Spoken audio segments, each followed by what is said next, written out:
a la segunda temporada de Nace Contigo.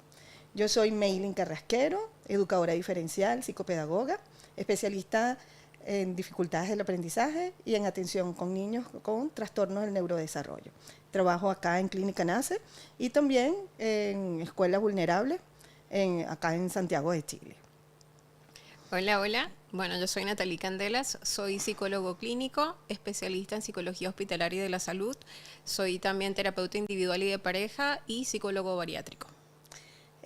Bueno, en esta oportunidad vamos a conversar situaciones relacionadas con salud mental de la vida diaria que, normalmente se nos presenta y a veces pensamos o piensan que por ser del área de salud mental, nosotros tampoco. Que somos inmunes a eso. Exacto. Entonces, a veces yo pienso, o la gente dice, es necesario que un psicólogo vaya a un psicólogo, o nosotros dentro de esta área de salud vayamos a ser pacientes de la misma, de hacer una psicoterapia. Entonces, ¿qué me puedes decir al respecto, Natalie? Bueno, mira, yo creo mucho en el abordaje que dice que uno tiene que cuidar al cuidador. Bien, creo que es una visión bastante respetuosa de la naturaleza humana de quienes ejercemos de alguna manera un rol de cuidadores en alguna instancia, bien sea desde el área profesional o incluso quienes en algún momento han tenido que hacer una suerte de tutelaje o acompañamiento en alguien con alguna necesidad especial. Básicamente creo que es fundamental. O sea, ni siquiera creo que es una posibilidad. Creo que es algo que necesitamos precisamente por esa naturaleza en salida con la que estamos casi que marcados todos los que desempeñamos algún tipo de rol dentro del área de salud. En algún minuto, por cualquier circunstancia de la vida, temas personales, precisamente por el desgaste profesional, en atención, en energía y todo lo que recibimos dentro de la consulta, yo creo que es fundamental que también atendamos a nuestras necesidades individuales. Buscar ayuda es una visión transversal para todos los que estamos dentro de este plano y que tenemos la posibilidad también de entender que no necesitamos hacerlo solos y que existen estas instancias y estos recursos adicionales que nos pueden ayudar a crecer no solamente como profesionales, sino también como individuos. Además que creo que se nutre mucho nuestro ejercicio cuando hemos trabajado a nivel personal como esas áreas nuestras que de pronto están inconclusas, nuestros procesos desde la primera infancia, cómo vamos escribiendo nuestra historia personal y las diversas situaciones que enfrentamos a lo largo de la vida. O sea, los psicólogos, los terapeutas, el personal de salud también tiene duelos, pérdidas, separaciones, frustraciones, miedos, y es importante no ignorarlos, sino atender a esas necesidades con enfoques que sean profesionales, porque bueno, no siempre tenemos esa visión o esa introspección como para poder identificarlo tan abiertamente, y necesitamos una opinión más objetiva que nos ilumine y nos permita reforzar las herramientas que si bien ya tenemos, no siempre como que tenemos el tino de aplicárnoslas a nosotros mismos. Sí, correcto. De hecho, los psicólogos o cuando nosotros como psicoterapeutas vamos, yo también en muchas oportunidades he acudido y me encanta el hecho de asistir a un psicólogo. No solo vamos, o sea, no es que no solo, es que no vamos a contar la sintomatología de nuestros pacientes. No, para nada. No, sino que justo, no. Porque además iría en contra del código deontológico. Por supuesto. Pero sí vamos como que todo contribuye con nuestra mayor felicidad, en el sentido de que, claro, buscamos las herramientas que a lo mejor si nosotros la tenemos no la podemos ver claramente, porque en el transcurso de la vida, como bien lo dijiste, nosotros también somos parte de los seres humanos y podemos tener la misma sintomatología de los pacientes que podemos atender también. Tenemos duelo, desmotivación, hay días que no nos queremos levantar de la cama, podemos tener tristeza, agotamiento, los mismos duelos migratorios, que es importante resaltar. Entonces, estamos con una dinámica, tenemos pareja, tenemos hijos, entonces todo esto a veces no lo podemos mirar desde una perspectiva si se quiere, realista, y necesitamos que nos los hagan ver. Entonces allí es donde está el aporte de una psicoterapia. Entonces empezamos conversando a lo mejor de situaciones que son simples y terminamos en conductas, en aprobaciones que nos las hacen ver de una manera más dinámica, y eso pues satisface Mira, yo creo que son instancias fundamentales, ¿no? De crecimiento a nivel personal, y te permite iluminar ciertas áreas que de pronto están ocultas a tu propia visión. Insisto mucho en que la terapia es o debería considerarse una herramienta de autocuidado.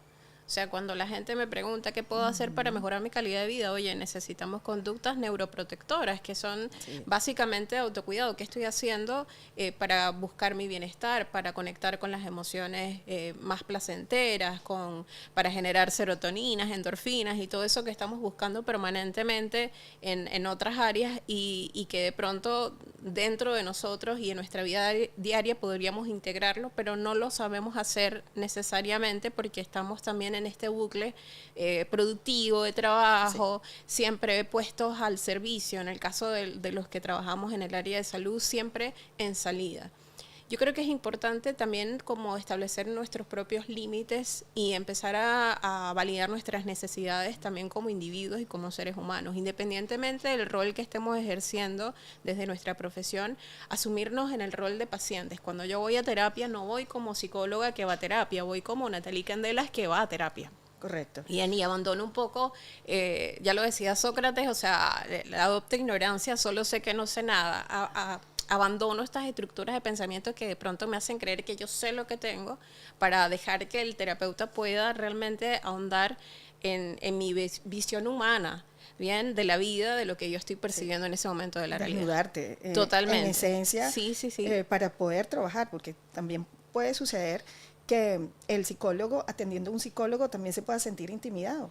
Sí, cuando yo voy a una consulta y digo, mira, o por lo menos me llega una mamá, yo soy psicopedagoga, hasta cierto punto yo digo, bueno, está aquí, acudes a mí bajo el criterio de que tú eres la profesional. La profesional, claro, exactamente. Por supuesto. Pero sabes que eso es una conciencia muy individual. Yo he atendido psicólogos, por supuesto, dentro de mi trabajo, psicólogos, personal de salud en general. De hecho, por alguna razón, la cantidad de médicos que veo es increíble. Pero siempre he tenido como la posibilidad y el tino de esclarecer que en ese momento, en ese rol, la que está haciendo la función de profesional de la salud soy yo, ¿bien? Y invito mucho a que abandonen un poco esa estructura, porque creo que es un ejercicio que tú necesitas también para poder gozar del beneficio que te está generando esa instancia, ¿no? Exacto. Abandonar ese rol para poder asumir este nuevo rol y poder estar aperturado a la ayuda. Correcto. Bien. De hecho, fíjate que en mi experiencia personal, yo también soy madre y en la actualidad tengo un hijo adolescente. Y en su momento yo trabajaba con un equipo multidisciplinario, como lo hago ahora, y me pasaba mucho que yo tenía que acudir incluso a un terapeuta ocupacional, tuve que acudir a un psicopedagogo para que enseñara a mi hijo a leer y a escribir, porque a mí no me hacía caso. De hecho, como anécdota, mi esposo es uno de los que dice, no tienes una buena psicopedagoga que me recomiendes para mi hijo. Entonces, claro, porque dentro de contexto, ser madre, soy madre. Entonces, para enseñarle a mi hijo, con psicólogo, en una oportunidad de la vida, mi hijo lo que hacía era morder, y yo decía, ¿qué hago? No sé qué hacer. Entonces ahí acudí con psicología, acudí con las terapeutas ocupacionales, cosa que me ayudó mucho. Entonces ahí es donde uno baja y es donde está la humildad del ser para poder hacer. Claro. Bien, entonces eso, como viéndolo con una perspectiva amplia dentro de lo que es la educación, dentro de lo que es la educación de salud mental. Bien, ahora fíjate, hablando de educación mental, ¿cómo podríamos enfocar? Fíjate que ahorita hay mucha inherencia con respecto a las redes sociales. Entonces, y relacionadas con la salud mental, yo siento que tiene sus pros y sus contras. En ese sentido, bueno, hemos visto que el uso desproporcionado de las redes sociales han traído trastornos del sueño, trastornos emocionales, autoestima, justamente por lo que publican, y sobre todo en edades comprendidas, en adolescentes, 16 años y 26 años, que ha traído como consecuencia estos trastornos, ¿okay? Por lo que publican, me refiero a, estilos de vida, alguna información relacionada con productos de salud, de belleza, y también, o sea, ha permitido, insisto, como madre lo he visto, aislamiento social, pocas habilidades sociales, incluso en los mismos chicos, en las escuelas lo he percibido, que hay mayor interés, posición hacia la parte de las redes sociales más que a una cátedra misma que los pueda enseñar para un futuro, en lo que sea. Entonces, en esto, ¿cómo podrías complementar, si se quiere, esta instancia de la influencia de las redes sociales en general, en salud mental, en general? Las redes sociales, como todo en esta vida, tienen como un factor determinante el uso que nosotros le damos. Claramente, cuando hablamos de niños o de adolescentes, no tienen necesariamente las herramientas de control de impulso como para poder discernir o para poder manejar el tiempo con el que manejan este tipo de plataformas, ni tampoco tienen esta visión más integrada de la vida porque están comenzando, así que los pensamientos en la primera infancia y según su etapa evolutiva son más rígidos, bien, y no tienen tanta capacidad de abstracción como para sacar conclusiones mucho más profundas, ¿no? Y por supuesto que eso tiene una incidencia en la visión que tienen de la vida con la que crecen, por supuesto, y la forma en la que se perciben a ellos mismos. Ahora, insisto en que el uso va a depender de nosotros como sociedad. Así como las redes sociales pueden ser un factor de riesgo, no son categóricamente la única razón por la que se generan estas conductas, alteraciones del estado del ánimo o alteraciones en la percepción de ellos mismos. Son cosas que ocurren de manera multifactorial. Decir que únicamente la red social es la causante de todo lo que hemos visto a nivel social con los adolescentes, con la infancia, creo que es muy... como que deja por fuera muchos otros elementos como la familia, las redes de apoyo, los ambientes, los factores culturales, y todos esos elementos inciden en mayor o menor medida en la visión que tienen estos niños y estos adolescentes y con las que crecen. Ahora fíjate que esto afecta también a los adultos, o sea, podríamos pensar que solamente es un flagelo para los adolescentes o para los niños, pero la verdad es que si tú has crecido, por ejemplo, las nuevas generaciones que han crecido mayoritariamente expuestos a esto, no necesariamente tienen herramientas para poder gestionar la influencia o la información que reciben, de filtrar esa información y de tener pensamientos mucho más reales con respecto a lo que están recibiendo, a los mensajes que son transmitidos por las redes sociales. Bien. Entonces, hay de todo.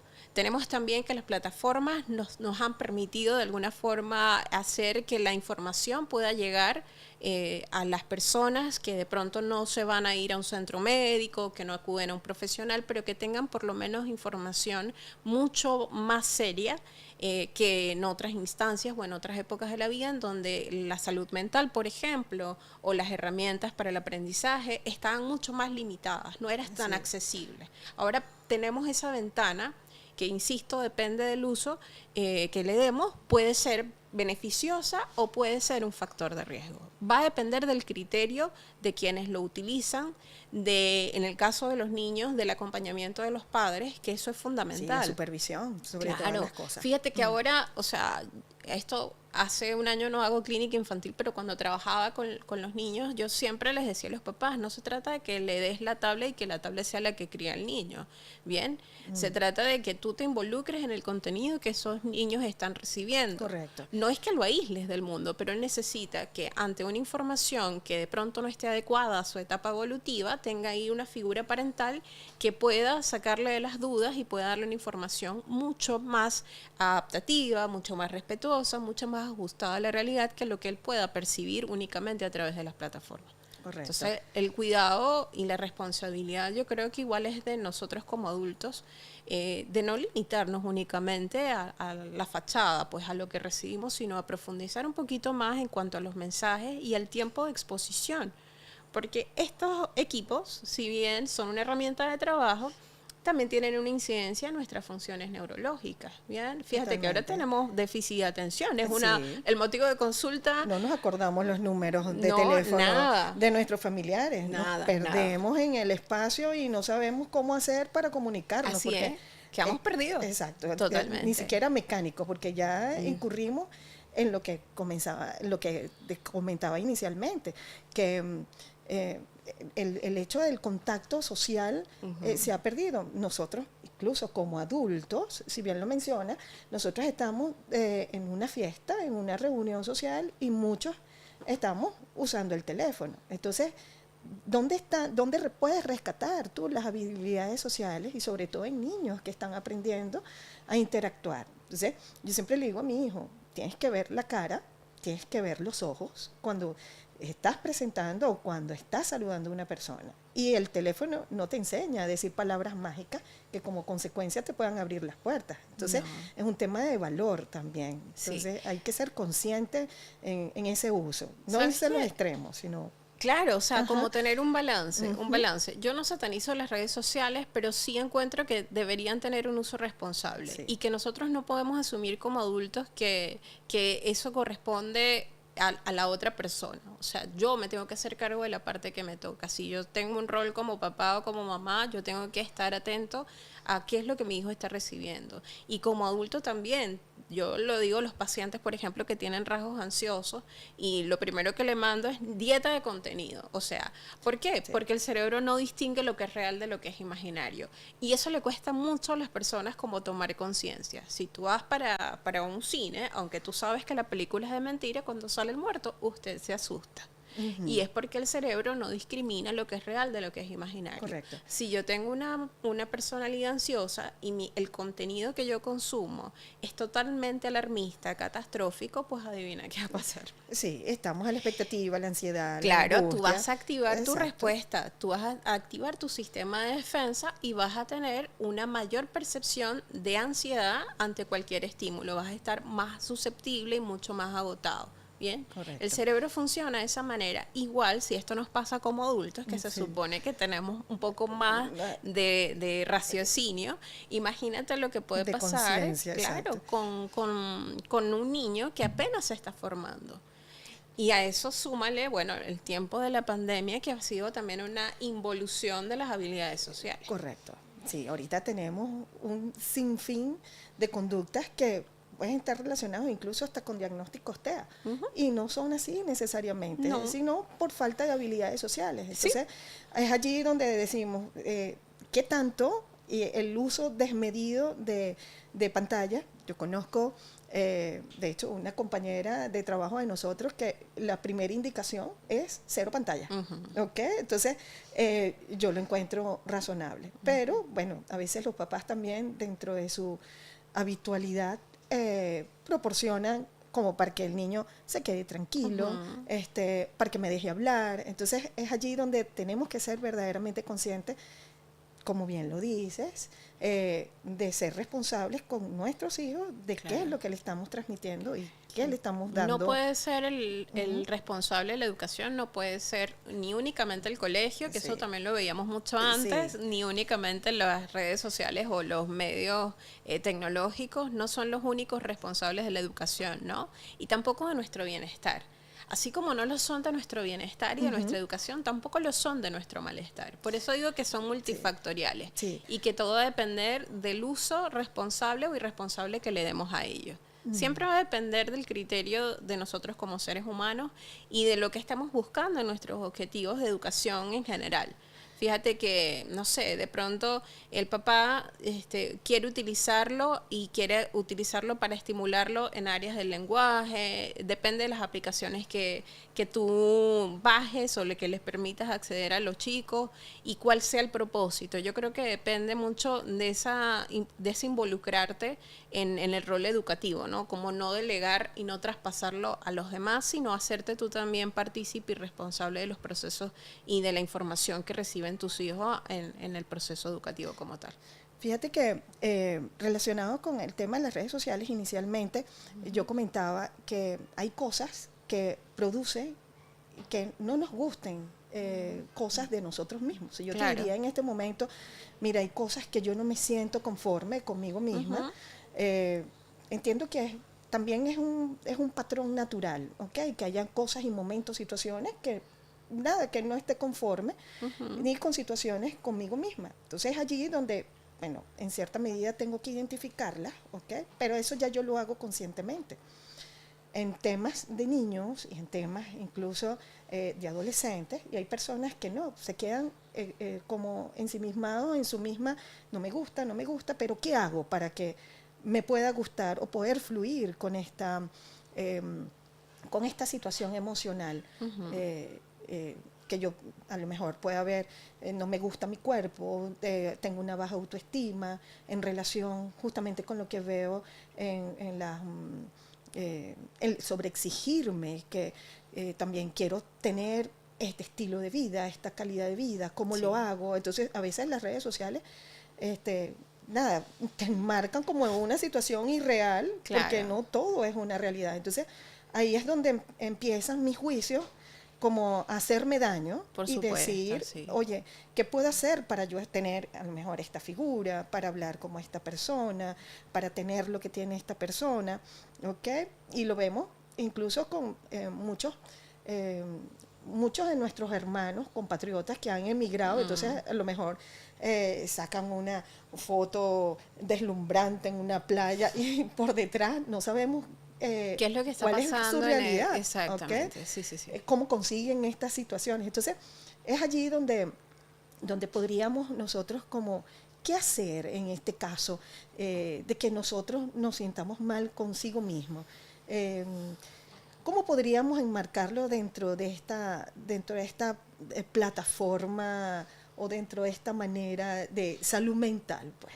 Mira, las redes aguantan todo, bien, y ciertamente mostramos muchas veces lo que queremos mostrar, que no necesariamente coincide con la realidad.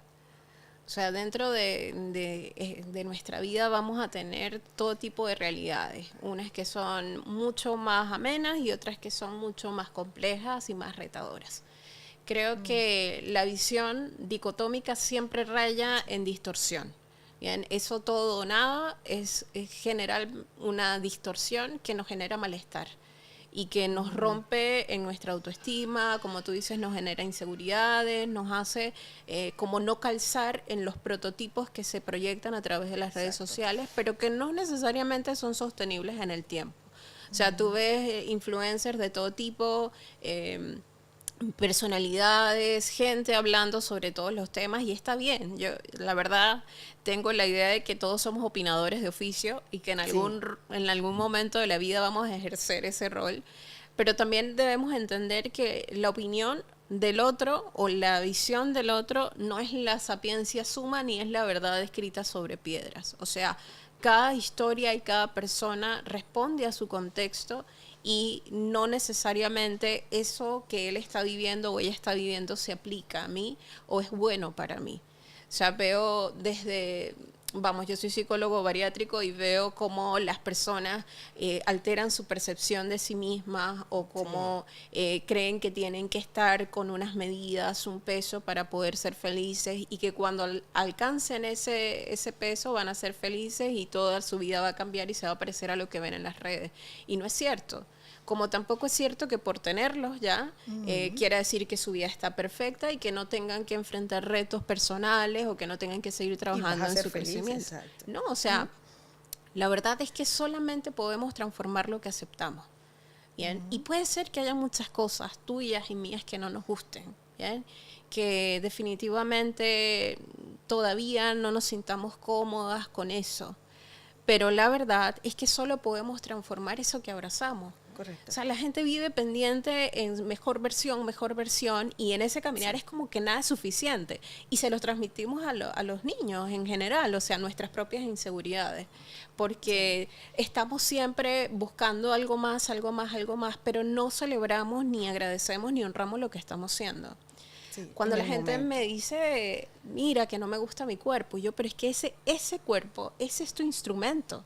Es a través del cual tú estás ejerciendo la vida, el amor, las pasiones, que tienes que honrar, todo. Sí. Entonces, lo queremos poner sano, queremos trabajarlo y queremos potenciarlo para que esté saludable, maravilloso.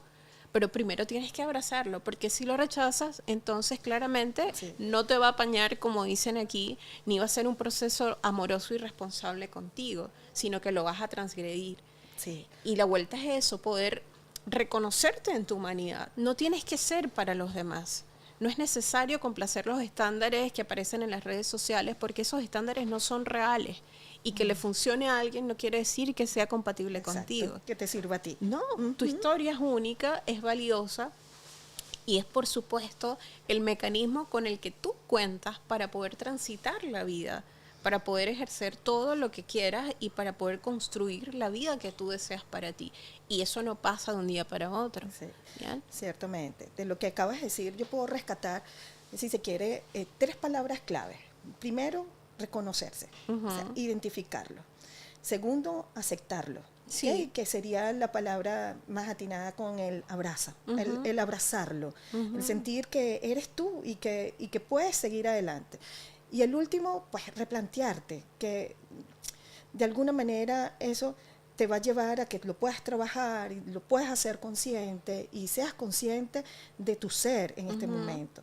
Entonces, y vivir tu presente. Entonces, más que proyectarte, hacerlo como lo hace la otra persona, que no necesariamente es lo que... Porque muchas personas llegamos y insistimos, y vamos, y tenemos que hacer esto, y cuando llegamos a esto que queríamos lograr, entonces no nos sentimos conformes y seguimos trabajando en otra cosa. Entonces, ¿cuándo nos quedamos tranquilos? ¿Cuándo hay esta paz mental? ¿Okay? Que nos pudiese a nosotros como que ya serenar. Pero ¿sabes qué? Yo creo que la conciencia del aquí y el ahora es fundamental en esto, porque siempre estamos en procesos evolutivos. Y tú mencionas algo que es muy interesante. La verdad es que cada vez que la persona se establece un objetivo, inevitablemente cuando lo alcanza va a experimentar una suerte de duelo. ¿Bien? Correcto. Eso es inevitable y va a haber una sensación de insatisfacción y ahora aquí. La mente siempre necesita tener algo como una dirección, y esto tiene que ver con nuestros principios más basales y nuestra respuesta biológica a los cambios y cómo nosotros percibimos desde nuestro cerebro. Todos los cambios son percibidos como negativos y amenazantes. Sí. Así funciona nuestra mente. Sí. Entonces, cuando no tenemos idea de qué es lo que viene, se activa automáticamente nuestro sistema de oído y defensa, que es la respuesta biológica que tenemos para todo. Así es. Esto es inevitable. Por eso la conciencia del cuerpo yo creo que es tan importante. O sea, reconocer cómo funciona nuestro cuerpo, entender que biológicamente también tenemos unas conductas que no pasan por lóbulo prefrontal, que son instintivas, que son basales y que las vamos a experimentar aunque no queramos. Sí. Y entender esa naturaleza evolutiva. Nosotros vamos a seguir creciendo, pero vamos a crecer en direcciones distintas al otro. No necesariamente podemos medir nuestro crecimiento en función del crecimiento de la persona con la que compartes la vida o a quienes admiras en las redes sociales, ¿no? Tu proceso es tuyo. Estamos acostumbrados a la inmediatez, al sistema de respuesta inmediata, ¿sabes? O sea, como que ya, quiero todo para allá. Exacto. Y no pasa así. La vida está llena de procesos que se toman su tiempo y que necesitan ser así para que las transformaciones no sean violentas, para que de verdad sea sostenible en el tiempo, para que sea respetuoso de tu naturaleza. Sí. Una cosa que a mí me ha parecido siempre estupenda dentro del proceso terapéutico es que la gente pueda conectar no solamente con su carencia, sino con las herramientas con las que cuenta. Que tiene, ¿sabes? Para poder evolucionar. Claro, como en los procesos de aprendizaje. ¿cómo hago yo para potenciar una vulnerabilidad del niño si no es con sus potencialidades? Exacto, bien. Porque no estamos allí todo el tiempo al lado del niño y no estamos todo el tiempo al lado de nuestros pacientes. Exactamente. Entonces tú necesitas conocer y ayudar a la persona como a que ilumine cuáles son sus talentos, cuáles son sus certezas, porque la incertidumbre la experimentamos todos, pero ante la incertidumbre, que es el no saber qué va a venir en el futuro o voy a alcanzar este objetivo o qué va a pasar mañana, yo tengo mis certezas y son las cosas con las que cuento, materiales, emocionales, psicológicas, espirituales, en red de apoyo, todo con lo que yo cuento, porque eso es lo que me va a ayudar a sacar adelante mis carencias y limitaciones que son humanas. Exactamente. O sea, yo no soy perfecta y tú tampoco. No, en lo absoluto. Exacto. Y las dos tenemos herramientas a nivel personal que nos pueden ayudar a sobrepasar esas limitaciones, a compensarlas, ¿bien?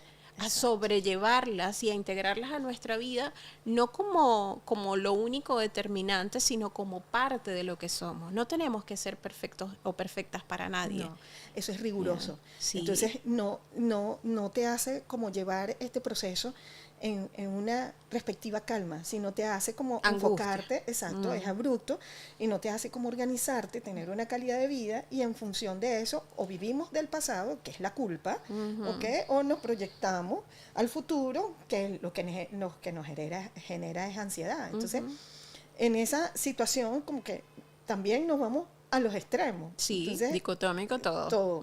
Entonces es como, y también te puedo decir, yo no soy la misma que era cuando era adolescente. La impulsividad, esto que hablas de la conducta, que todo pasa por la zona prefrontal. Entonces ahora no, ahora soy mucho más consciente justamente por toda la experiencia o todos los altibajos que hemos tenido en nuestra vida. Entonces hemos y también es querer hacerlo, querer evolucionar, porque identificar estas áreas deficitarias hacen como que, bueno, hacerme consciente, y yo siento y pienso que de alguna manera nosotros tenemos el 50% de una terapia, de una psicoterapia ganada cuando lo identificamos. El otro 50% ya lo tenemos en la medida que vayamos, bueno, nada, trabajando. Si nos gusta el psicoterapeuta, si no nos gusta. Eso es como cuando yo voy al ginecólogo. Igual, si me gusta, bueno, de hecho para mí mi preferencia son mujeres, porque me siento intimidada, pero tengo que tener confianza. Entonces eso también, confianza en mí misma y en lo que me plantea también, si se quiere, esa relación profesional que yo pueda establecer con mi psicoterapeuta. Entonces, mira, eso es fundamental. Sí. Yo siempre le digo a los pacientes en la primera sesión que todos se ríen, pero yo me lo tomo muy en serio. Ellos dicen que yo los corro en la primera sesión, pero la verdad es que no. Siempre les invito y les digo que no es negociable. Hay cosas que no son negociables en la vida. Y una de ellas para el proceso terapéutico es que te caiga bien tu psicólogo. O sea, te tiene que caer bien, porque si no te cae bien, no va a fluir. Y yo, la verdad, respeto mucho el proceso. Yo sé que funciona, pero hay que respetar las condiciones en las que se debe dar. Entonces, siempre les digo, cuando usted vaya para su casa, analice. ¿Me cayó bien, no me cayó bien? ¿Está loca, no está loca? ¿Tiene una pata de palo? Lo que quieran. Tal cual. No me importa, con tal de que se sientan a gusto. Porque a veces escucho, no, mira, es que fui a 4 sesiones y nunca me sentí cómoda. No, mi amor, si no te sentiste cómoda en la primera sesión, esto es como el amor. O sea, tú necesitas tener feeling con esa persona para poder conectar lo que tú dices, esa figura de confianza, y poder abrirte verdaderamente al proceso como tal, que tiene que ser transformador. Yo creo que todos los procesos humanos, inevitablemente, así no queramos, nos van a transformar de una u otra manera. A veces la vida te ofrece oportunidades amorosas y otras veces nos sacude nuestros cimientos, pero todo nos mueve a la transformación porque estamos marcados por la evolución. Sí. Y la vida no es lineal, no es aplanada, la vida tiene sus altibajos. Por supuesto. Ahora, fíjate que dentro de este establecimiento de relaciones, también podríamos encontrar personas tóxicas y relaciones tóxicas. Claro, ¿okay? Las Entonces, redes. Exacto. Y que pueden venir asociadas en torno a las redes sociales. Incluso podríamos decir que las relaciones tóxicas no solamente se dan, porque siempre dicen relaciones tóxicas, pareja. Claro. Y lo asocian con pareja. Pues no, relaciones tóxicas están dadas de madre a hijo, de padre a hijo, hijo a padre, jefe empleado, una dependencia, y porque surgen de estas necesidades, si se quiere, de apego, o de estos duelos o heridas de infancia que, bueno, de alguna manera estamos buscando y nos conectamos con estas relaciones. Repetimos patrones, o sea, también venimos de una educación bastante llena y nutrida de creencias limitantes, ¿no? Sí. Que nos afecta muchísimo en la forma en la que nos vinculamos con los demás. Imagínate, o sea, afectan cómo nos vinculamos con nosotros mismos, porque las relaciones tóxicas también a veces son con nosotros mismos, o sea, cómo me estoy hablando. Yo siempre les digo, cuiden su diálogo interno.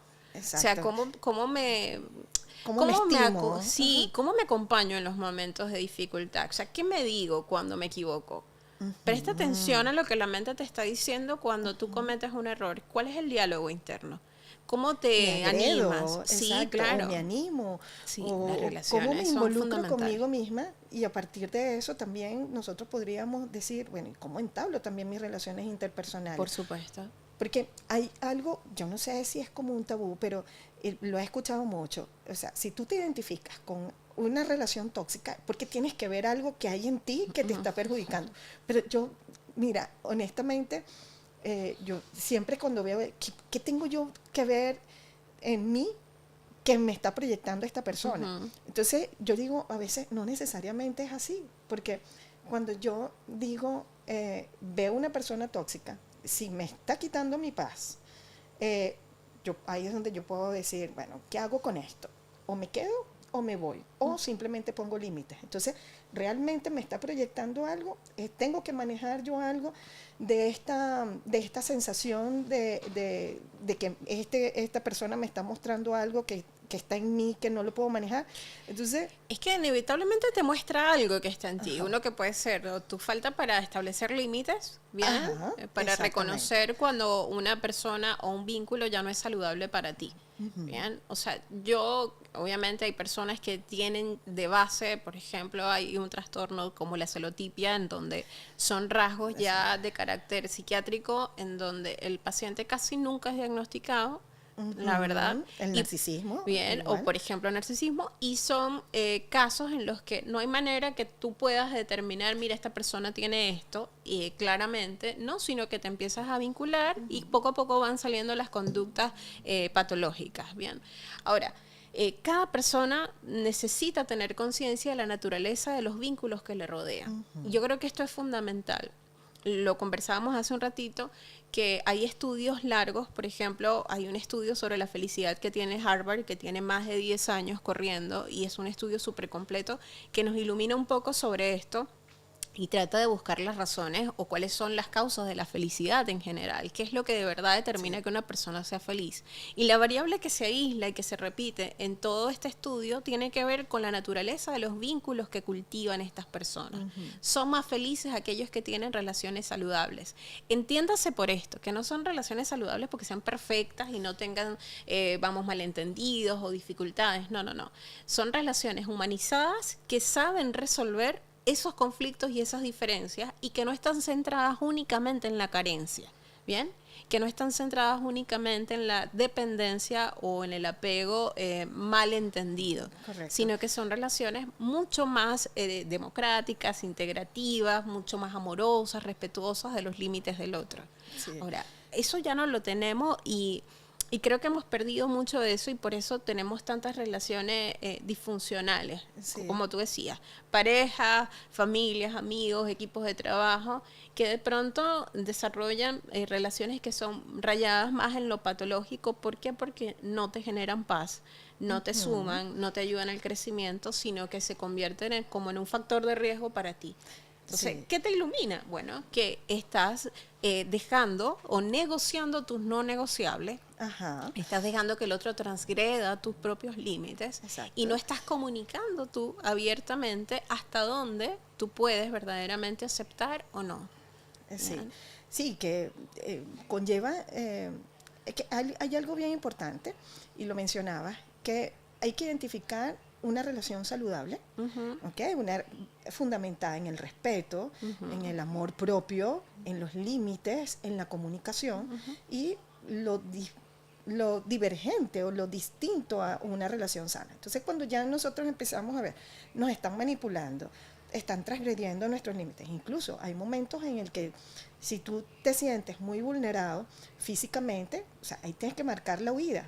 Por supuesto. ¿Por qué? Porque no solamente te están vulnerando o te pueden vulnerar psicológicamente, o estás en riesgo tu salud física. Por supuesto. Entonces allí es donde uno tiene que identificar hasta dónde. Ahí es donde también vemos estas relaciones tóxicas, donde, bueno, producto de incluso relaciones sadomasoquistas, yo te hago y te hago, porque se crea como una dependencia desde esto, porque busco como estas heridas de aprobación, de desamor, de reconocimiento. Por ejemplo, yo podría decirte, estas personas, estos innatos ayudadores, como los enfermeros, pero que van más allá, que incluso se dedican a la familia, ellos dicen, ¿por qué siempre atraigo personas enfermas? Bueno, porque necesitas una persona enferma a la cual tienes que cuidar. Y porque si no lo estableces de esa manera, pero queda en ti en darte cuenta. O sea, ya cuando surge esa pregunta, el por qué yo atraigo este tipo de relaciones, entonces ahí es cuando comienza tu dinámica de querer como cambiarlo, la toma de conciencia. Sí, entonces, es importante que estas personas digan, y yo creo que en todos nosotros en su momento hemos tenido, si se quiere, estas preguntas. ¿Por qué se me acercan personas de esta manera? El por qué, no sé, dentro del trabajo, ¿cuál es la dinámica que estoy presentando? Por eso inicialmente te decía, ¿qué puedo ver yo si hay una persona tóxica? Entonces, pero también yo puedo tener mis herramientas y decir, ¿sabes qué? No comulgo con esto. Entonces, y lo hablábamos hace un momento, que tú decías, ¿cómo yo puedo diferenciar, cómo yo puedo establecer una relación distinta con mi jefe de trabajo, por ejemplo? Yo creo que todos necesitamos tener conciencia de cuáles son nuestros no negociables. Tal cual. O sea, creo que nuestros sin límites. eso, sí. Mira, lo que yo no estoy dispuesto o dispuesta a aceptar ni a dar. Bien, o sea, no te voy a dar mi dignidad, no te voy a dar la exclusividad de mi tiempo, no te voy a dar toda mi atención, no te voy a dar mi valía personal, no, eso no. O sea, siempre nos preguntan desde muy pequeñitos qué es lo que queremos ser de grande, pero nadie nos pregunta lo que no queremos. Sí, es verdad. Y creo que es una dimensión muy, muy interesante porque nos evitaría también tomar muchas decisiones y rutas y aceptar muchas cosas que en la vida aceptamos porque no tenemos conciencia de cómo nos afectan. Exactamente. Entonces, yo tengo una frase que uso con mucha frecuencia. El autoconocimiento es la llave que abre todas las puertas. Tú lo comentabas hace un rato, o sea, el saber realmente quién eres según la etapa en la que estás, porque esa identidad va cambiando conforme vas avanzando en el tiempo y vas viviendo cosas y vas conociendo gente. Pero tú necesitas actualizar la visión que tienes de ti mismo constantemente, porque si no, asumes roles. Tú decías hace un rato, el ayudador siempre quiere estar ayudando, ¿no? Y es cierto, hay una teoría que sí, a lo mejor me estoy equivocando, pero creo que no. Creo que Lacan, que es como el pupilo de Freud, decía un poco sobre el lugar en el mundo y hablaba sobre ese lugar en el mundo que es asignado desde la infancia. O sea, este es el hijo divertido, este es el hijo que se porta mal, este es el hijo tal. Y tú aprendes desde ese rol a formar tu identidad o las primeras bases de tu identidad. Y luego te cuesta mucho en el proceso de la vida descubrir que no necesariamente tienes que ser eso para siempre y que tú tienes todas las posibilidades de ser lo que tú quieras. Y que ojalá eso que decidas ser cada día sea más parecido y más congruente contigo y responda más al ser humano que estás siendo hoy. Que no necesariamente es el que fuiste hace 10 años o el que fuiste hace mediodía o el que fuiste hace una hora, ¿sabes? O sea, nuestra naturaleza evolutiva va cambiando y tú necesitas preguntarte ¿qué quiero hoy? Es muy fácil engancharse en una relación disfuncional, muy fácil. Sí. Yo le digo a los pacientes cuando empiezan a mostrarme indicadores y se los trato de mostrar de alguna forma proyectiva de lo que ellos me van diciendo y que se den cuenta y conecten con la emoción que les genera, que si bien es transitoria, cuando permanece en el tiempo te está dando un indicador. Algo no anda bien aquí. Bien, este vínculo no me genera seguridad, y no porque tenga que hacerme sentir segura, sino porque permanentemente me ofrece un cambio, una inestabilidad. Sí. No hay como, no hay una congruencia, como no busca un círculo vicioso que se establece dentro de la relación. Y es muy fácil. Es muy fácil y muy difícil salir. Muy difícil salir, entonces, pero ¿sabes qué? Nosotros aprendemos por repetición e intensidad. La repetición, el trauma. Perdón, la intensidad es el trauma. La repetición es la forma en la que normalmente aprendemos las cosas. Cuando tú estás expuesto durante mucho tiempo a una relación disfuncional, inevitablemente tú vas normalizando eso. Exacto. Y tu cerebro, biológicamente, va generando ese aprendizaje. Conexiones interneuronales, sinapsis. Y va normalizándolo y ya no lo registra como una amenaza. Es un fenómeno neurológico, pero la gente que está expuesta a químicos con olores muy fuertes, durante un periodo de tiempo percibe el olor y luego ya no. El cerebro, para protegerlo, desconecta. Lo normaliza. Exactamente. Exacto. Igualito nos pasa con las relaciones disfuncionales. Sí. O sea, el cerebro va a dejar de decirte, estás mal. Y al principio te da como indicadores. Yo les digo, esa intuición es tu cerebro diciendo, huye. Exacto. Bien, escucha y valida tu emoción, porque si no te genera bienestar, si es una relación que pone en riesgo tu identidad, te pone en riesgo físicamente, como tú decías, porque tenemos relaciones tan disfuncionales en las áreas de trabajo. Yo tengo pacientes que han sufrido de acoso laboral y eso los lleva a situaciones extremas, ¿bien? Pacientes que han tenido relaciones de violencia doméstica, física y psicológica.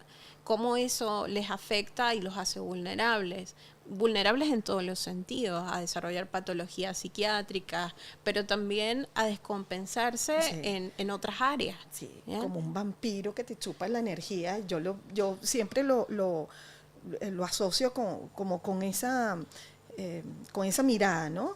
Y también identificar que o sea, cuando la relación no es sana, obviamente te quita felicidad. Y dentro de una relación tóxica hay alegría, pero la alegría no es felicidad. No. ¿Okay? Entonces, ahí es cuando también esos puntos, esos patrones, esos momentos como para tú identificar, o sea, aquí corro o me quedo. Claro. Entonces, estoy bien conmigo misma, me siento en paz con la relación. Entonces, es allí donde hay como que enfocarse, y eso no es fácil, porque lo decía hace un momento, para llegar a eso, a identificarlo, tiene que haber mucho proceso, tiene que haber mucha angustia, tienes que pasar por muchas cosas hasta que tú dices no puedo más. Hasta que haces el insight, sí. Mira, pocas veces, por eso el autoconocimiento es tan importante, porque yo creo que es una vacuna que te ayuda a identificar inicialmente en las primeras fases de un vínculo que la relación no tiene una buena partida, ¿no?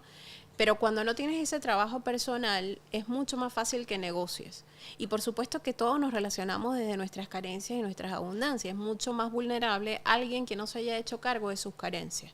Alguien que no haya trabajado en su crecimiento personal o que haya ignorado por todo su proceso evolutivo esas carencias afectivas con las que quizás ha crecido. Te hace mucho más vulnerable. Sí. A no solamente vincularte con una persona que sea tóxica, como tú dices, sino a ser tú la persona tóxica que genere. Es la otra, que hay que identificarlo, porque a lo mejor soy yo el que es tóxico. Sabes que casi siempre eso es, como en todas las relaciones, es bidireccional. No hay vínculo unidireccional. No. Esto es ida y vuelta. Todas las relaciones son de ida y vuelta. Nosotras somos responsables de la relación que construyamos. Sí. No podemos, de alguna forma, y siempre digo esto en terapia de pareja, cuando la visión es unilateral, es decir, tú eres la responsable de la relación, el juego está trancado. Sí. Ahí no hay mucho que se pueda hacer, porque para que se pueda hacer, ambas partes tienen que hacerse cargo de lo que les toca. Exactamente. ¿Bien?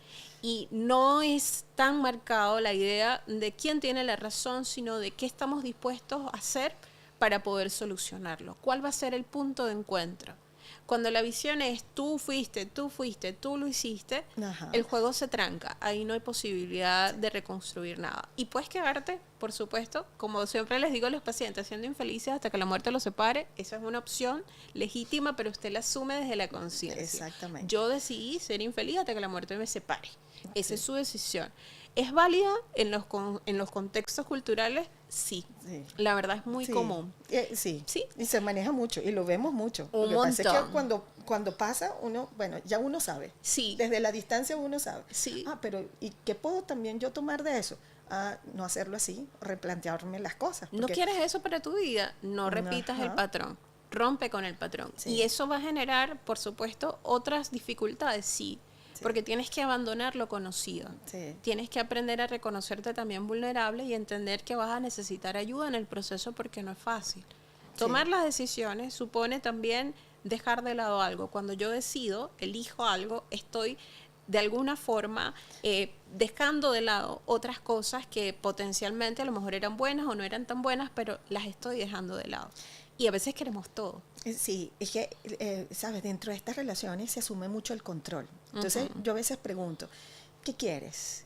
¿Tener la razón o tener paz? Entonces, el tener paz involucra muchas cosas para poder llegar a tener paz. Mientras que tener el control es algo mecánico. O sea, es lo que yo digo y hasta ahí quedamos. ¿Okay? Sí, entonces se tranca el juego. Entonces es más fácil eso porque estamos acostumbrados a eso. Entonces no hemos trabajado en dejar de controlarlas y eso obviamente nos va a crear angustia.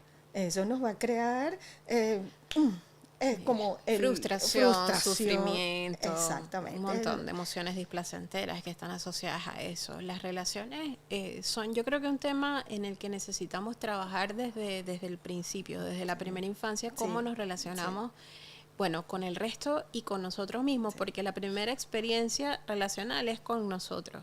O sea, cómo yo identifico a los niños, cómo les enseñas a gestionar sus emociones. Yo hablo con los pacientes con obesidad y fíjate que un patrón desde la infancia, el niño está llorando, vamos a darle la teta. O sea, inmediatamente de una vez el mecanismo voy a... Sí. Acción, ¿cómo es? Recompensa, claro, refuerzo de recompensa. Exactamente, pero tiene que ver con nuestra necesidad como adultos. A mí me molesta, ¿verdad? La emoción displacentera del otro y quiero transformarla. Exactamente. Porque no quiero lidiar con ella. Entonces nunca aprendemos verdaderamente a gestionar o a, como les digo a veces a los pacientes, a bailar con la más fea. Para usted bailar con la más bonita, tiene que bailar con la más fea. Entonces, no nos gusta esa parte. Queremos saltarnos la parte displacentera y queremos pasar solo a lo bonito. Por eso decíamos lo de las redes, que proyectan solo lo bonito. Ajá.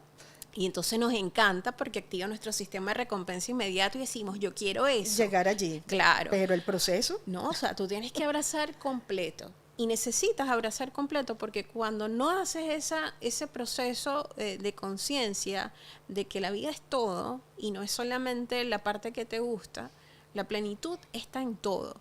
En la luna iluminada, pero también en la que está en penumbra. En la luna bella, bonita, redondita, pero también en los cráteres que se ven cuando estás de cerca. Sí. ¿Bien? Esa es la plenitud, el todo. Creo que ese concepto está un poquito desdibujado y nos genera como una percepción irracional de la realidad. Claro. ¿Cuál es la percepción? ¿Con qué lentes miras tú la realidad? ¿Okay? Porque si yo lo quiero mirar desde mi sufrimiento, desde no lo tengo, desde mi carencia, bueno, es una cosa, pero desde mi optimismo, si lo quiero mirar desde mi positivismo, vamos a hacerlo, vamos a enfrentar la vida desde las herramientas que yo tenga, ahí es donde cambia tu percepción. Claro. Ahí cambia ahí es donde tú tienes que estar consciente de qué lente quieres usar y para qué momento lo tienes que usar. ¿Okay? Así es. Entonces, sin desmerecer de alguna manera lo que tú sientas, o sea, identificando, te puedes sentir triste, pero nada, hay cosas que van a pasar. Mira, la gente tiene la idea, o sea, ahorita todo es patológico, ¿bien? Tenemos tanto acceso a la información que a veces ese acceso a información es desinformación. Sí, total. A mí me escribe la gente en las redes sociales, creo que tengo depresión porque acabo de terminar una relación de pareja y me siento muy mal. Y yo, no tienes depresión, estás haciendo un duelo. Ajá. Bien, o sea, estás triste, estás muy triste. Para que sea depresión hacen falta otros criterios, hacen falta otras cosas. Son más psiquiátricos, porque van a una patología mayor. Pues. Mira, a mí llega el paciente, saqué consulta con usted y con el psiquiatra, todo el mismo día, pero después que salen de la consulta, no, ya va, yo creo que no estoy de psiquiatra. Y yo, bueno, qué bueno que haces la toma de conciencia, porque no se trata de adormecer la emoción. O sea, nosotros necesitamos también identificar hasta dónde nuestra respuesta emocional es adecuada. O sea, si yo estoy enfrentando una situación adversa, es natural que haya una emoción displacentera. Eso es lo que es coherente, correlacional. Raro sería lo que te decía hace un rato, que tú hayas experimentado un duelo de una pérdida y estés brincando y saltando e ignorando totalmente la emocionalidad. Eso sería raro, ¿bien? No patológico per se, pero sí raro. Entonces, a veces ignoramos las señales que están sostenidas en el tiempo, pero entonces ponemos patológicas las emociones únicamente porque nos generan incomodidad y no sabemos gestionarlas. Es cierto que hay trastornos mucho más severos, como trastornos depresivos, trastornos de personalidad, problemas de adicción, que pueden generar unas conductas mucho más vulnerables en los pacientes o en las personas en general. Y en los que los proyectas, o sea, hacia las otras personas. Claro que sí, claro que sí. Pero no todas las emociones, o mejor dicho, ninguna emoción por sí misma es patológica.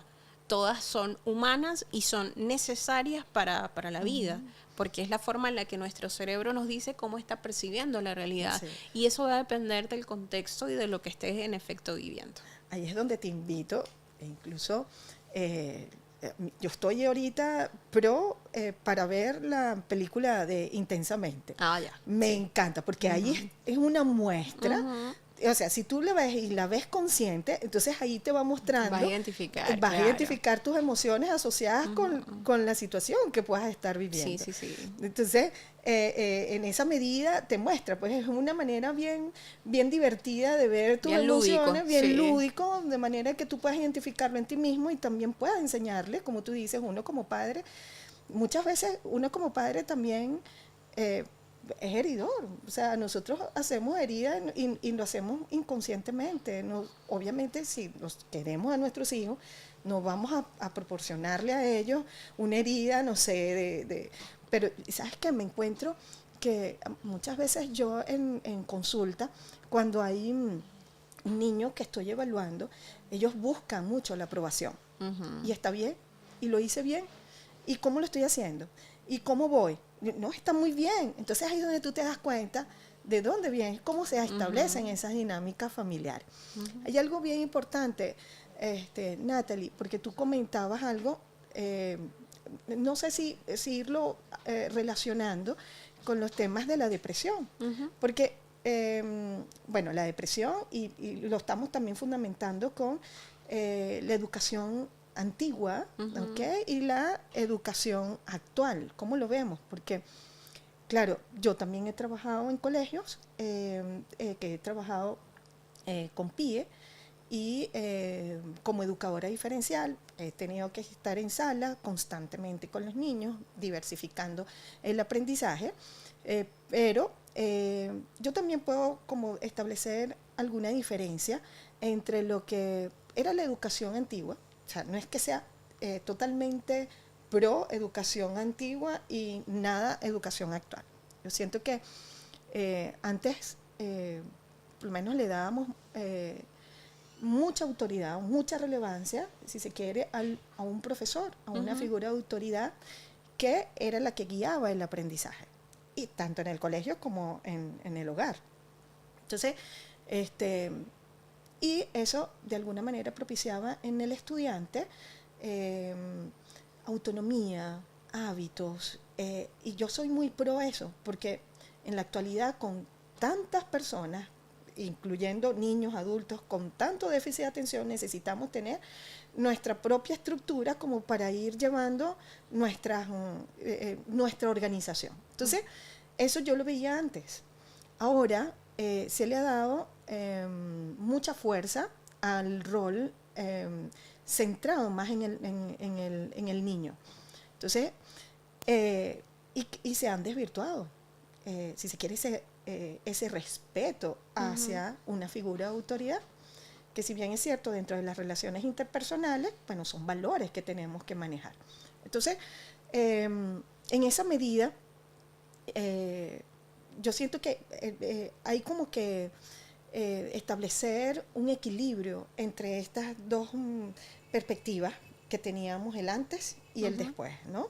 En la medida que nosotros podamos involucrar, claro, en la educación en la actualidad estamos manejando tecnología, estamos manejando procesos de inclusión bien llevados, o sea, estos niños con necesidades educativas especiales los estamos incorporando en salas con niños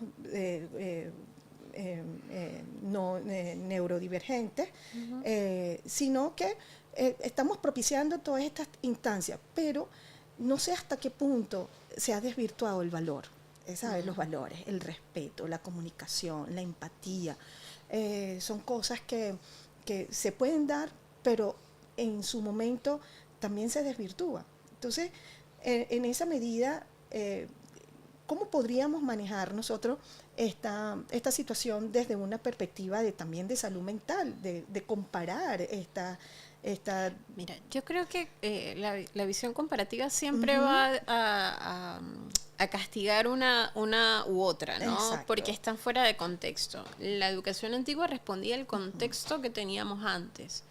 Igualmente creo que todas las visiones deberían de tener algo rescatable, o sea, algo que podamos integrar. No es abandonar completamente o satanizar las visiones antiguas o las actuales. Es poder hacer una integración de lo que de verdad nos funciona para los niños en el aquí y el ahora. O sea, que de verdad sea adaptativo, que es el propósito, o debería ser uno de los propósitos de la vida en general. Sí. O sea, realmente tener una visión más adaptativa que responda a las necesidades actuales de nuestros niños y de nuestros adolescentes y también de la sociedad en general. O sea, ¿cómo podemos integrarla? Bueno, necesitamos tomar conciencia de cuáles eran esos, como tú dices, de pronto sistemas de valores que estaban más enraigados no solamente en la autoridad dada por el factor miedo, que era lo que se veía antes, sino un factor de autoridad que sea de coherencia. O sea, yo respeto a esa persona y para mí es una autoridad no porque me ejerza desde el miedo una figura controladora, que eso era lo que se veía antes mucho, que era como llevado a los extremos. Ahora no, o sea, ahora podríamos apostar un poco más a una figura de respeto, pero desde la coherencia. O sea, yo respeto a esa figura no porque sea castigador o porque sea castigadora, sino porque en efecto se haya ganado mi admiración, que es de donde debería partir el respeto y las relaciones humanas en general saludables, desde la admiración por el otro. O sea, yo admiro y valoro y respeto y considero a esa persona. Desde esa percepción, desde esa visión digna del otro, yo voy a vincularme con él, respetando y entendiendo su naturaleza única, ¿bien? Y voy a admirar de esa persona lo que me resulte admirable. Puede ser que hayan cosas de mí que a ti no te gusten, ¿bien? Pero ¿qué hay de mí que sí? ¿Bien? ¿Y cuáles son esas cosas que pueden de alguna forma sumar a tu vida? Yo creo que necesitamos incluir en nuestros sistemas educativos esa visión única, ¿bien? Entender, por ejemplo, yo trabajé también con PIE y atendía la parte psicológica, y lo que más me gustaba del trabajo con los niños era poder llevarlos a salas e integrarlo con los otros niños, o sea, que se den cuenta de qué es lo que tienen en común. Sí. Porque no me interesa que se sientan aislados, yo quiero que sean puentes. Exacto. Y somos puentes de ida y vuelta. Lo que decíamos hace un rato, las relaciones son de ida y vuelta. Sí. Entonces, independientemente de las diferencias que podamos encontrar en los sistemas educativos, es que nos hace puente. ¿Qué de los dos sistemas educativos puede ayudarnos hoy en día a lograr integrar a nuestros niños de una forma más sana en los contextos y ante los retos que estamos enfrentando hoy como sociedad y como humanidad? O sea, creo que tenemos tanto recurso a nivel profesional y a nivel humano que encuentro inútil sentarnos únicamente a pensar en lo que nos diferencia cuando podríamos rescatar lo que lo vincula, que verdaderamente nos vincula. Sí, de hecho, yo, trabajando en colegio vulnerable, yo siento que ahorita la educación es un desafío. Sí, total. Y muchas veces el profesor, lo escuchaba en una moción de un sacerdote, que decía con respecto a los valores, porque llegamos a ser mártires, los profesores. Entonces estamos en un momento en el que tú dices qué hacer, porque también lo vemos, no solamente son los niños, muchas veces el desafío son con los apoderados, con los papás. El reto mayor. El reto mayor, porque cómo hacerlo, cómo decirle, cómo llegar a esta persona. Entonces ahí es donde tú dices, ya va, ¿me quedo callada o hago algo? ¿Cómo lo hago? Porque más, si hago algo, ¿cómo lo hago? Entonces, es eso, es como una mirada hacia integrar todas estas partes. Si hay algo de lo que yo, o lo que yo cuestiono, es que a mí me llegan muchos niños que necesitan muchos entre límites, hábitos, ¿sabes? Están como pajarito en grama. Son niños que, de alguna manera, ¿por dónde empiezo? Porque no les guían la conducta o no les guían su hacer. ¿Okay? Y entonces, claro, un niño, a mí me gusta trabajar mucho con los niños a partir de la psicología o cognitivo-conductual. ¿Por qué? Porque ellos como que van cerrando y ellos ya van fomentando sus hábitos, se van estructurando. Entonces, me funciona muchísimo y me funciona porque he visto los cambios, claro, y próximos, ¿ok? Cambios muy rápidos dentro de esta. Pero, ¿qué pasa cuando salen de la consulta? Entonces, también, ¿cómo educamos a los papás? ¿Cómo les decimos? Muy complejo. Entonces, muy complejo. Es el apoyo de decirle a los papás, o sea, una de mis dinámicas es, yo trabajo con el niño, lo trabajo de manera diferenciada, o les doy mis herramientas, pero después llamo al papá y les mando asignaciones para la casa, que necesito que los papás también contribuyan con ese proceso, porque yo sola no puedo. No, es como llevarlos al curso de inglés una hora y el resto hablarles exacto, español. Y después, exacto. Entonces, es como fomentar este tipo de dinámica, entonces se nos hace cuesta arriba. Entonces, en la actualidad es un reto, un desafío, en realidad. Es que yo creo que, o sea, está lo que decíamos, el delegar la educación, o sea, sí. Un poco desentendernos de nuestro rol como formadores, ¿no? De nuestro protagonismo como adultos en medio de la sociedad. Creo que hemos perdido un poco la conciencia de que nuestras acciones u omisiones impactan en la vida de los otros. Y eso incluye obviamente nuestros más cercanos también, incluye a nuestros hijos si somos papás, sí. A nuestros amigos si tenemos amigos, nuestra pareja si tenemos pareja, a nuestros empleados si tenemos empleados. O sea, lo que yo hago inevitablemente va a impactar en el otro, porque no somos seres aislados y tenemos una corresponsabilidad social que aunque no nos guste, y una codependencia, somos parte.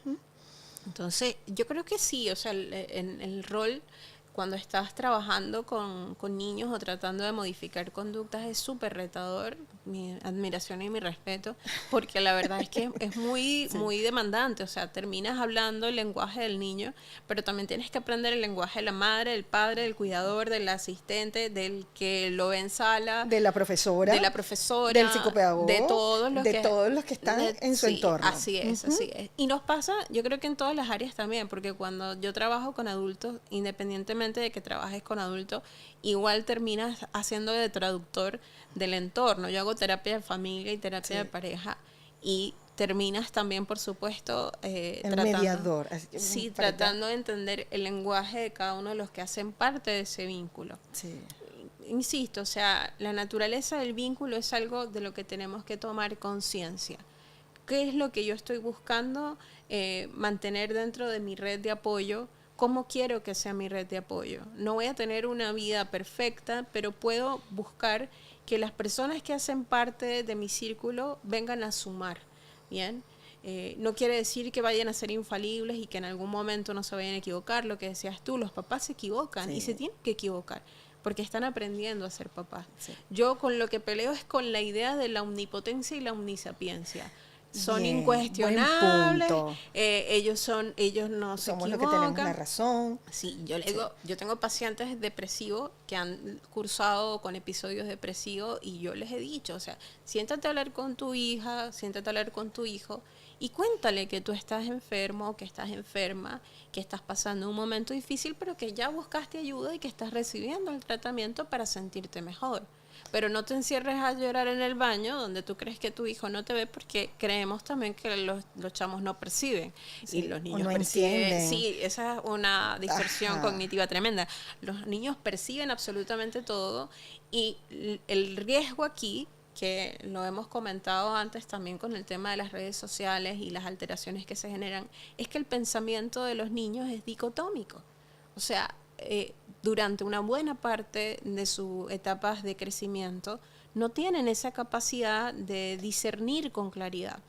Y lo que no saben, lo inventan. Sí. Entonces tenemos pensamientos en los niños. O sea, lo hablábamos, niños que tienen ideas de que mis papás están mal, es por mi culpa, y empezamos la depresión infantil, que sí, es una cosa que se está viendo como... No es que antes no se viera, es que antes no lo decían. Sí. Antes no se hablaba de eso. Y fíjate, tomando en cuenta, no se hablaba, pero es más común de lo que tú puedes creer. Por y entonces, asociando a esto, ¿qué le dirías tú a una persona que nos está viendo? ¿Cómo poder manejar su depresión? ¿Cómo poder manejar si en este momento tiene ganas de suicidarse por las condiciones de vida que pueda estar pasando? ¿Qué le podríamos ofrecer a una persona que nos pueda estar escuchando en este momento? Mira, lo primero es abrazar su humanidad, entender que su emoción es válida, que tiene derecho a estar cansado, a estar cansada, a sentirse perdido, perdida, a estar confundido, confundida, a tener miedo, a estar asustado, a que todas esas emociones son parte de la naturaleza humana, pero que también tiene que recordar que esas emociones son transitorias y que no son el todo de lo que él o ella es. Veo con mucha preocupación niños, adolescentes con ideación suicida, adultos también, obviamente, con ideación suicida. Y creo que el llamado es abrazar a su humanidad, a reconocerse también en ese episodio de la vida que a lo mejor está siendo duro, que a lo mejor está siendo abrupto, difícil, y les ha llevado a esa visión o a esa idea de que están solos o solas, pero no es verdad. Siempre, siempre alrededor puedes encontrar a alguien, puedes encontrar una persona que puede estar ahí para ti, y siempre les voy a pedir que busquen ayuda, o sea, que no se guarden esos pensamientos, que no los metan debajo de la alfombra o que los traten de ocultar, sino que busquen ayuda, que lo hablen con alguien, si son niños, que vayan al colegio, que lo hablen con algún profesor, con una persona que les pueda realmente brindar una mano, que pueda ser de escucha, porque hay mucho que podemos hacer. La mayoría de las personas que tienen ideación suicida o que de alguna forma tienen pensamientos de autolesión son personas que no quieren morir. Lo único que es que ya no quieren seguirse sintiendo de esa manera, ya no quieren seguir viviendo esa realidad o esos contextos que los rompen y que les están haciendo daño. Y eso es posible. O sea, es posible transformar nuestra realidad, es posible buscar ayuda, es posible trascender al dolor, porque todas las emociones son transitorias. Y eso que te está pasando en este momento no es el tope de tu historia, no es el fin de tu historia, no es todo lo que tú eres. Las emociones son transitorias, pero tú como individuo, como ser humano, eres valioso, eres único. Sí. Y eso es algo que no puedes olvidar, incluso en los momentos de dolor. Entonces, creo que buscar ayuda es fundamental.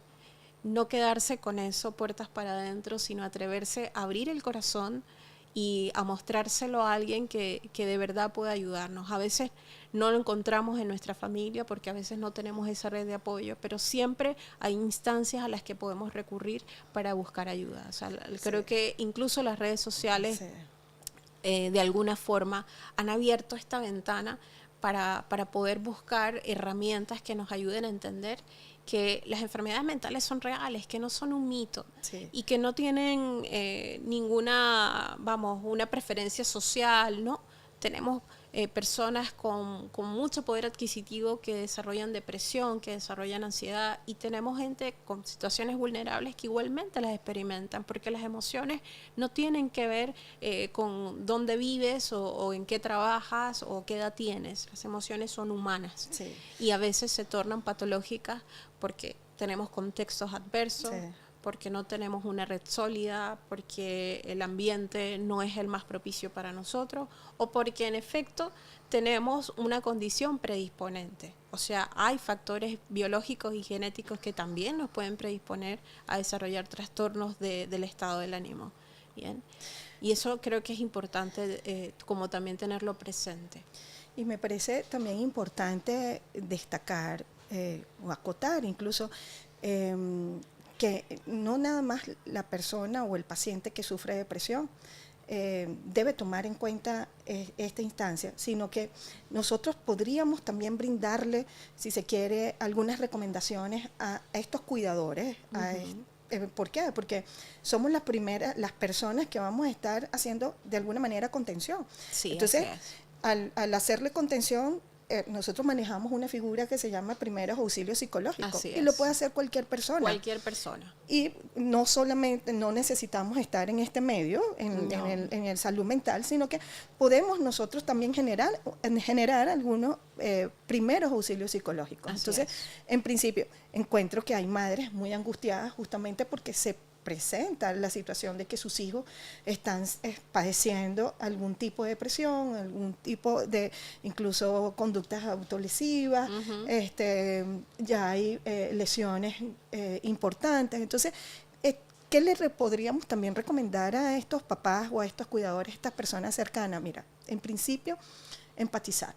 Totalmente. En principio, empatizar. Luego, si se quiere, escuchar, ser una escucha activa, más que intervenir, ser una escucha activa, esperanzar, ¿ok? Sí. Decirle, esto va a cambiar, esto es transitorio, decirle cuáles son sus bondades, cuáles son sus zonas potentes, su certeza, esperanzarlo. Lo otro es respetar su duelo, no juzgar esta situación de duelo. ¿Por qué? Porque esto lleva a que haya, si se quiere, una confrontación entre lo que yo quiero escuchar y lo que no quiero escuchar. Simplemente escuchar. Sí. Respetuosamente. Muchas veces el paciente o la persona lo único que quiere es eso, ¿sabes? Una instancia en donde pueda pensar en voz alta. Ajá. Bien.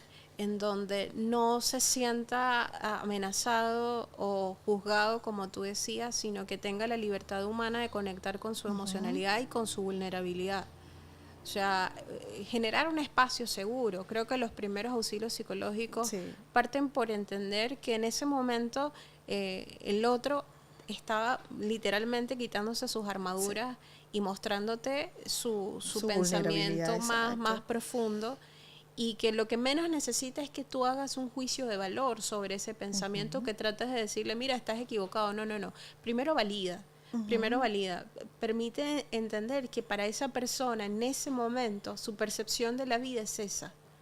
Puede que sea transitoria, pero en ese momento particularmente yo he atendido muchas situaciones, lamentablemente, de intento de suicidio, de pacientes descompensados. A veces tenemos también el agravante del consumo de sustancias y que hace, por supuesto, que esto sea mucho más complejo de lidiar. Y siempre les digo a los familiares, obviamente ustedes como ayudadores o como cuidadores necesitan cuidarse a sí mismos y buscar ayuda y herramientas para lidiar con la emocionalidad que esto les genera y no proyectarla en el momento. Sí. Que les pasa mucho a los papás.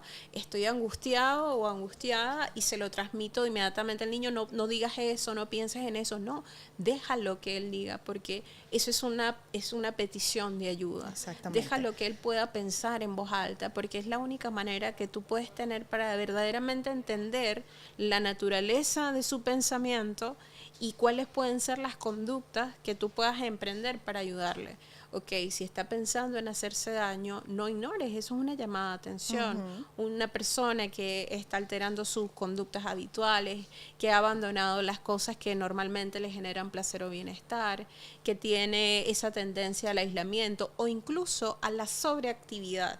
Que fíjate que a veces la gente tiene la idea, no, depresión es que estás acostado en una cama y no haces nada. No, nosotros tenemos depresión funcional. Sí. Yo tengo cantidad de pacientes que tú los ves y son súper exitosos y tienen cargos súper desafiantes y poderosos y son súper productivos, y la verdad es que están lidiando con trastornos depresivos bastante severos, y que incluso llegan a estar en estados de mucha mayor vulnerabilidad porque pasan desapercibidas las señales. Y creo que es importante como estar atentos y atentas a las señales. Cuando alguien te habla y su narrativa, o sea, es desesperanzada, nosotros necesitamos prestar atención. En estos días escuchaba un Reels de una chica que decía como el reto de los 8 minutos, que era como si alguien se acerca a ti y necesita que le regales su tiempo, que tú puedas decir como un código de seguridad, regálame, necesito 8 minutos de tu tiempo para poder drenar, y que esto nos hacía mucho mejores amigos, porque en efecto nos daba ventanas para poder conectar con alguien y validar. Confianza. Sí, generar confianza. Eso es fundamental. O sea, dentro de las figuras parentales, una de las cosas que más les cuesta a los chicos es conectar con esa figura de confianza hacia sus padres.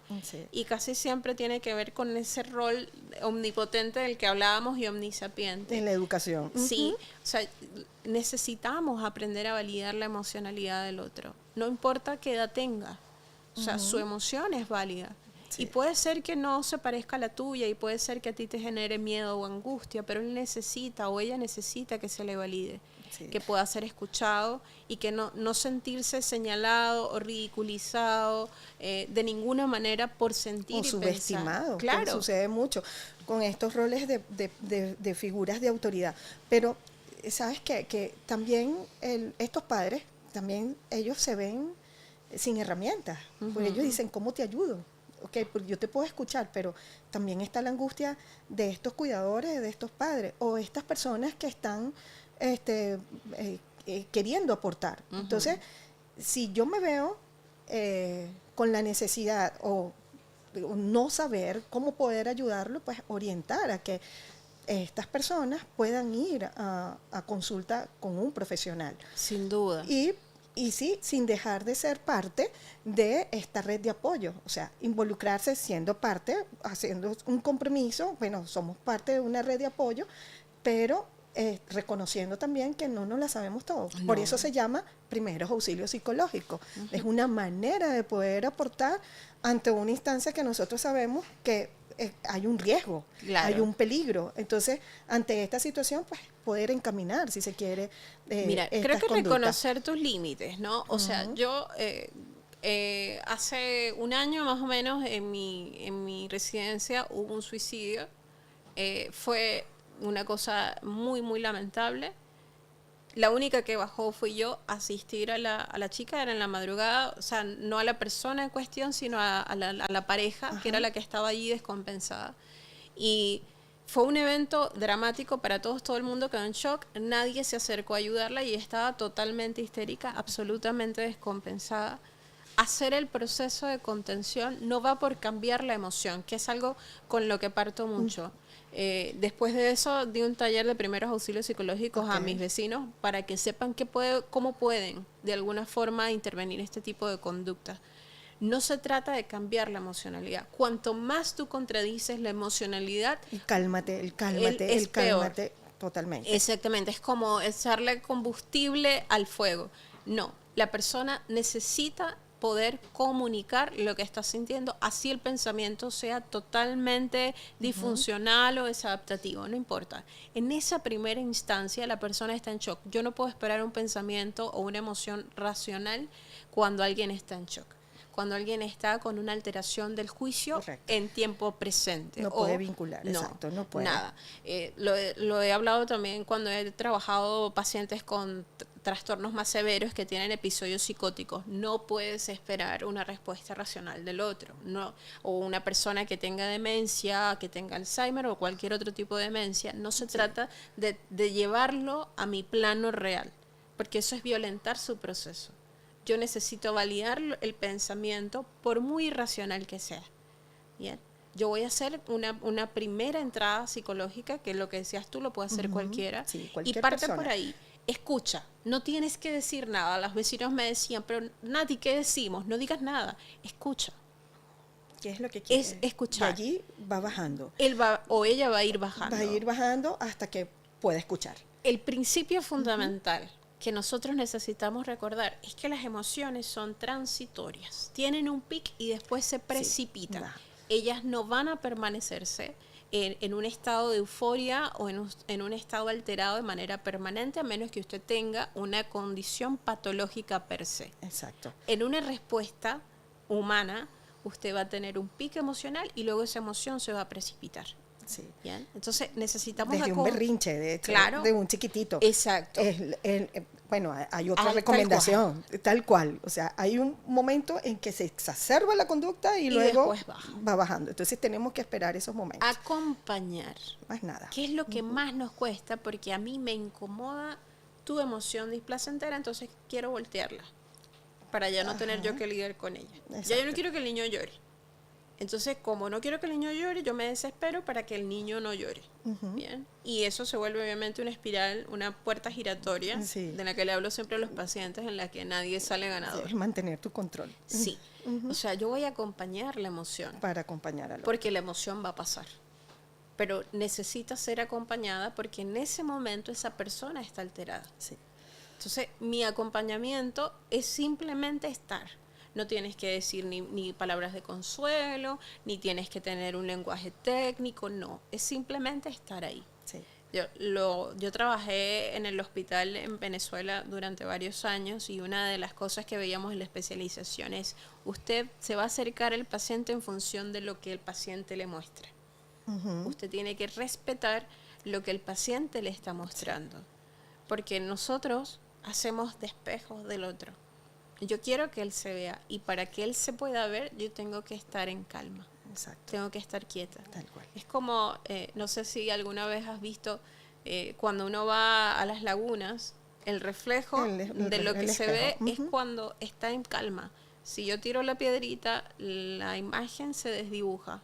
Sí. Bien. Sí. Entonces, para que el otro se pueda ver, yo necesito mantener la calma y necesito validar su emoción y dejar que él pueda o ella pueda de alguna forma comunicar lo que le está pasando, lo que la mente le está diciendo para poder eventualmente, cuando la emoción baje, intervenir. ¿Y cómo voy a intervenir si no tengo herramientas profesionales? Vamos a buscar ayuda. Exactamente. Te voy a acompañar, buscaremos ayuda, haremos todo lo que tengamos que hacer para que tú puedas estar mejor, ¿bien?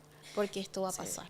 Y muchas veces eso, el escuchar, el poner una mano, el contacto físico. Un vasito de agua milagroso. Un vasito de agua. Sí. Eso basta para hacer una contención. Así es. Una buena contención. Así es. Bueno, Natalie, hemos llegado al final. Me encantó conversar contigo. Igualmente. De verdad que estas son instancias que valen la pena. Así es. Para nosotros mismos, como profesionales y también para la audiencia, para nuestros pacientes, queridos pacientes, y nosotros afortunados de tenerlos a ustedes. Entonces, bueno, hasta una próxima oportunidad. Estaremos en contacto. Estamos acá en Clínica Nace, disfrutando de lo que hacemos, queriendo lo que hacemos y bueno, siendo parte de ustedes, como bien lo dice, es una clínica familiar y a eso nos debemos, a atenderlos a ustedes como familia. Así es. Damos lo mejor que tenemos, aprendemos juntos, crecemos juntos, como siempre les digo, y nos vemos en la consulta. Así es, nos vemos en la consulta. Un abrazo de corazón.